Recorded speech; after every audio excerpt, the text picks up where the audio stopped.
ఈ చిత్ర ప్రపంచ పటం మీద కనపడిద్దని మీ అందరినీ కోరుకుంటూ సెలవు తీసుకుంటున్నాను. ఓకే మస్తానరావు గారు.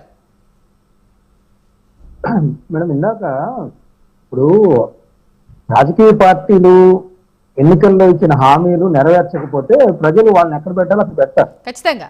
ఇప్పుడు ప్రత్యేక హోదా అన్నారు, ప్రత్యేక ప్యాకేజ్ అన్నారు, రైతులకి సంబంధించి రుణమాఫీ చేస్తా ఉన్నారు చంద్రబాబు నాయుడు గారు. ఆ చివరిలో కూడా చాలా పథకాలు కూడా ఎన్నికలకు ముందు ఇచ్చారు 2019 అప్పుడు.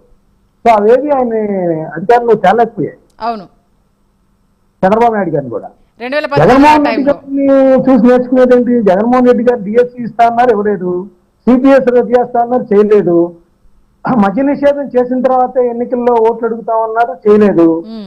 సో అవన్నీ చేయలేదు కాబట్టి ప్రజలకు ఎక్కడో ఆయన పరిపాలన మీద అసంతృప్తి వచ్చి, ఆ రోజు చంద్రబాబు నాయుడు గారి మీద ఎలా అసంతృప్తి వచ్చిందో అదే విధమైన అసంతృప్తి వెలగెక్కారు. దాన్ని మనం విస్మరిస్తే ఎట్లాగా? అంటే ఇది మనం అడ్డదిడ్డంగా మాట్లాడాలి. ఇప్పుడు చంద్రబాబు నాయుడు గారు కూడా అప్పుడు అన్నారు ఆయన ఈవీఎంలని, ఇవి జగన్మోహన్ రెడ్డి గారు ఈవీఎంలు అంటారు. అంటే ఇంకా ఎన్నికల వ్యవస్థ మీద వీళ్ళు మాట్లాడితే పెద్ద పెద్ద విగ్రహాలు పెట్టుకుంటాం, అంబేద్కర్ గారు రాజ్యాంగం అంటాం, దాన్ని ఎక్కడా మాట్లాడడం. పోనీ వీళ్ళు చెప్పిందే వద్దాం. బీజేపీ దానిలో ఇన్వాల్వ్ అయ్యింది, అందువల్లే పవన్ కళ్యాణ్ 21 వచ్చాయి, లేదు కూటమి సర్కారు 124 వచ్చాయి. మళ్ళీ అదే బీజేపీకి వెళ్ళి లోటేస్తారు. అదేంటంటే అది మా ఇష్టం అంటారు. ఎట్లా ఇది? ఏదో ఒక స్టాండ్ ఉండాలి కదా. రాజకీయ పార్టీ అన్న తర్వాత ఈవీఎంలా లేకపోతే వాళ్ళ యొక్క వాగ్దానాలు నెరవేర్చకపోతున్నా. ఆ రోజేమో చంద్రబాబు నాయుడు వాగ్దానం నెరవేర్చలేదు కాబట్టి ప్రజలు మాకు 121 ఇచ్చారంటారు. ఇప్పుడు 124 ఇస్తేనేమో అదంతా కాదంటారు. ఏదో ఒక స్టాండ్ ఉండాలి కదా. ప్రజాస్వామ్యంలో అంబేద్కర్ రాజ్యాంగం ప్రకారం ఉంటే, లేదు మీరు వ్యతిరేకిస్తున్నారు, భారతీయ జనతా పార్టీ దాని వెనకాల ఉంది, కుట్ర చేసింది, మళ్ళీ వాళ్ళు ఉపరాష్ట్రపతి సపోర్ట్ చేస్తాం. అదే ఇప్పటివరకు దీన్ని ఎవరు నిరూపించలేకపోయారు. ఇంకా దాని గురించి ఇప్పుడు డిస్కషన్ కూడా అనవసరము. కాబట్టి ఏంటంటే భవిష్యత్తులో ఇప్పుడు అది కాదండి. నేను అనేది ఇప్పుడు రైతులకు సంబంధించి వచ్చినప్పుడు మనకి కలకత్తాలో సింగూరు దగ్గర టాటా ఫ్యాక్టరీని అడ్డుకున్నారు. ఆ రోజు రైతులందరూ కూడా అక్కడ వ్యతిరేకించారు. మొన్న రేవంత్ రెడ్డి గారి నియోజకవర్గంలో కూడా ఫార్మాసిటీ తీసుకొస్తా ఉంటే అక్కడ కూడా వ్యతిరేకించారు, డ్రాప్ అయింది. సో ఇక్కడ కూడా ఈ రైతుల పోరాటం 18 ఏళ్ల తర్వాత ఫలించింది. ఈ రోజు ఎవరేం చేసినా కూడా వాళ్ళ భూములు, వాళ్ళ యాజమాన్య హక్కులు వాళ్ళకి వచ్చాయి.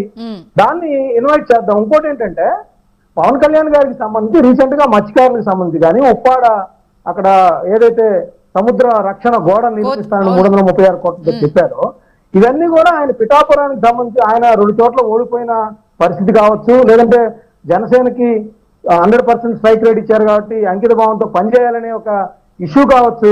ఆయన ఒకటొకటి నెరవేరుస్తా ఉన్నాడు. ఇంకేదైనా నెరవేర్చలేదు, ఇదిగో నెరవేర్చలేదు పవన్ కళ్యాణ్ గారు. ఇప్పుడు సుగాలి ప్రీతి గారిని అన్నారు కదా, ఎందుకంటే అది కోర్టులో ఉంది. ఆయన చెప్తా ఉన్నాడు, ఓకే ఆయన ఇనిషియేటివ్ గా తీసుకోలేదు, అది నిలదీయండి, తప్పలేదు. ఇప్పుడు మీరు వివేకానంద రెడ్డి గారు వచ్చా 6 ఏళ్ళు అయినా కూడా మనం నెరవేర్చలేకపోయాం, ఎందుకంటే అది కోర్టులో ఉందంటారు, ఇన్వాల్వ్మెంట్ ఉందంటారు. మనం చేయలేం కదా, కోర్టులో ఉన్నాయి. సుగాలి ప్రీతి అయినా వివేకానంద రెడ్డి గారు అయినా కోర్టులో ఉన్నదాన్ని ఎవరు కూడా సింగిల్ పెన్ సంతకంతో తీర్పులు చేసే పరిస్థితి ప్రజాప్రతినిధులకు ఉండదు. ఎందుకంటే కోర్టులో నిర్ణయిస్తాయి, కోర్టుల ద్వారానే అక్కడ వాళ్ళకు సాక్ష్యాధారాలను బట్టి శిక్షేస్తాయి. అది సుగాలి ప్రీతి గారు కావచ్చు, లేకపోతే వాళ్ళ మదర్కి జరిగింది ఎవరు కూడా మనం తీర్చలేము, ఆమె బాధను కూడా తీర్చలేము. కాకపోతే ఆమెకు మోరల్ సపోర్ట్ అందరూ కూడా ఇవ్వాల్సిన అవసరం అయితే ఉంది. అయితే దాన్ని పట్టుకొని మనం పవన్ కళ్యాణ్ గారు ఏం చేయట్లేదంటే ఆయన పంచాయతీరాజ్కి సంబంధించి, జల జీవన మిషన్కి సంబంధించి కేంద్ర ప్రభుత్వాన్ని అడిగి తీసుకొచ్చిన పరిస్థితి ఉంది. అంటే నేను అనేది ఏంటంటే ఆంధ్రప్రదేశ్కి సంబంధించి ఏదైనా అభివృద్ధి జరిగితే దాన్ని ఇన్వైట్ చేయండి, లేదు అక్కడ అవినీతి జరుగుతుంది దాన్ని నిలదీయండి. ఇప్పుడు గూగుల్ డేటా సెంటర్ వస్తే నిన్న దానిలో 200 ఉద్యోగాలు రావంటారు అమర్నాథ్ గారు. అదే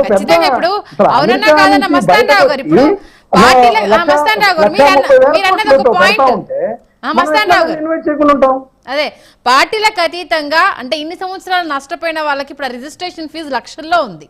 దాన్ని ఆ కొంత మేరన్న వాళ్ళకి ఉపశమనం కలిగించడం, వాళ్ళ చేతికి రావడం అన్నది ఆనందదాయకమైన విషయము. దీన్ని కాదు, వాళ్ళకి అన్నదాత సుఖీభావ కానీ, లేకపోతే రైతు బంధు కానీ, లేదంటే వాళ్ళు బ్యాంక్ లోన్లు కానీ, లేకపోతే ఎరువులు సబ్సిడీలు కానీ ఏమీ అందట్లేదు. నష్టపరిహారం, పంట తుఫాను వస్తే నష్టపరిహారం కూడా వాళ్ళ అకౌంట్ లో పడతలేదు. వీటన్నిటికీ పరిష్కారం ఈ రోజు పవన్ కళ్యాణ్ గారు చూపారు, దాన్ని మనం ఒప్పుకున్నాం. వేరే విషయాల్లో నిలదీయండి, చేయకపోతే ఈ విషయంలో మనం ఇన్వెస్ట్ చేయాలంటున్నా నేను. ఓకే, ఇప్పుడు అంటే ఈ చారిత్రాత్మక నిర్ణయం అవునన్నా కాదన్నా మిగతా రాబోయే రోజుల్లో భూ సమస్యలు అంటే పెండింగ్ లో ఉన్న భూ సమస్యలకు అమరావతి కావచ్చు ఇంకా చాలా చోట్ల ఉన్నాయి అంటే ఈ నిర్ణయం మార్గదర్శకంగా నిలిచే అవకాశం ఉందంటారా? ఖచ్చితంగా అండి. ఇప్పుడు ఈ రైతుల పోరాటం అంటే రైతులు పోరాటం చేయటం ద్వారా వాళ్ళ భూములు వాళ్ళు పొందవచ్చు అనేది ఇక్కడ అది స్పెషల్ ఎకనామిక్ జోన్ అయినా కూడా దేశంలోనే తొలిసారిగా నాకు తెలిసి భూముల్ని రైతులకి ఇవ్వటం అనేది ఇక్కడే జరిగిందంట. ఎందుకంటే భూసేకరణ నేను సుప్రీంకోర్టు ఇచ్చింది అక్కడ ఏది కలకత్తాలో పశ్చిమ బెంగాల్లో ఏంటంటే అది ఏదైతే సేకరించారో దాన్ని వేరే దానికి కేటాయించకూడదని సుప్రీంకోర్టు కూడా ఇచ్చింది, నిన్నే తీర్పు ఇచ్చింది. సో అలాంటి పరిస్థితుల్లో రైతులందరూ వాళ్ళు ఐకమత్యంగా ఉంటే వాళ్ళు మళ్ళీ పోరాటాల ద్వారా వాళ్ళ యాజమాన్య హక్కులు సాధించుకోవచ్చు అనడానికి ఈ రైతుల పోరాటం కూడా ఇక్కడ మనకి ఆదర్శంగా ఉంటుంది అనేది కూడా చెప్పచ్చు. ఓకే, చిన్నప్రెడ్డి గారు విన్నారు కదా.